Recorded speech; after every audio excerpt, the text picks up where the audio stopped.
Madam Speaker, Vice President Biden, members of Congress, distinguished guests, and fellow Americans. Our Constitution declares that from time to time, the President shall give to Congress information about the state of our union. For 220 years, our leaders have fulfilled this duty. They've done so during periods of prosperity and tranquility. And they've done so in the midst of war and depression, at moments of great strife and great struggle. It's tempting to look back on these moments and assume that our progress was inevitable, that America was always destined to succeed. But when the Union was turned back at Bull Run, and the Allies first landed at Omaha Beach, victory was very much in doubt. When the market crashed on Black Tuesday, and civil rights marches were beaten on Bloody Sunday, the future was anything but certain. These were the times that tested the courage of our convictions and the strength of our union. And despite all our divisions and disagreements, our hesitations and our fears, America prevailed because we chose to move forward as one nation, as one people. Again, we are tested. And again, we must answer history's call. 1 year ago, I took office amid two wars, an economy rocked by a severe recession, a financial system on the verge of collapse, and a government deeply in debt.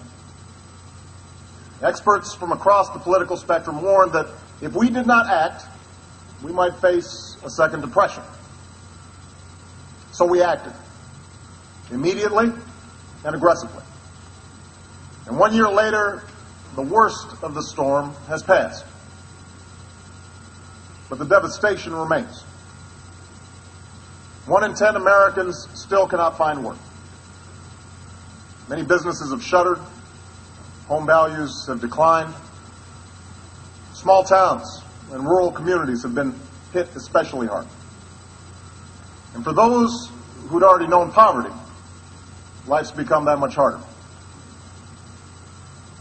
This recession has also compounded the burdens that America's families have been dealing with for decades. The burden of working harder and longer for less, of being unable to save enough to retire or help kids with college.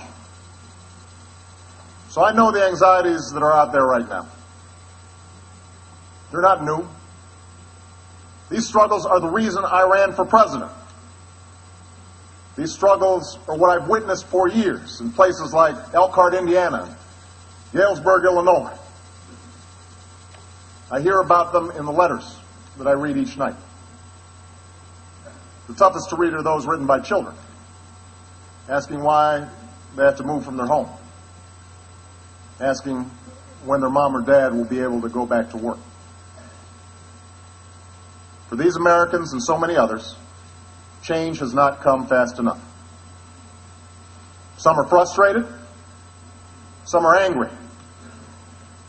They don't understand why it seems like bad behavior on Wall Street is rewarded, but hard work on Main Street isn't.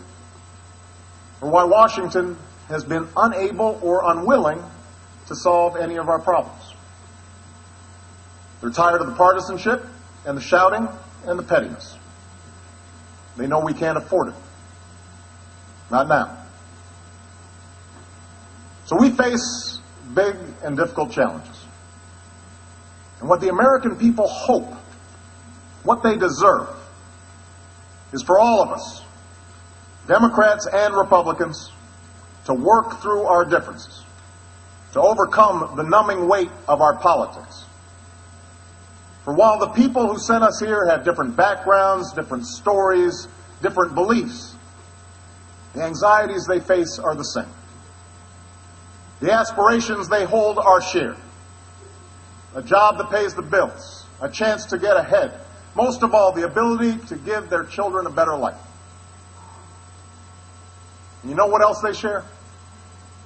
They share a stubborn resilience in the face of adversity.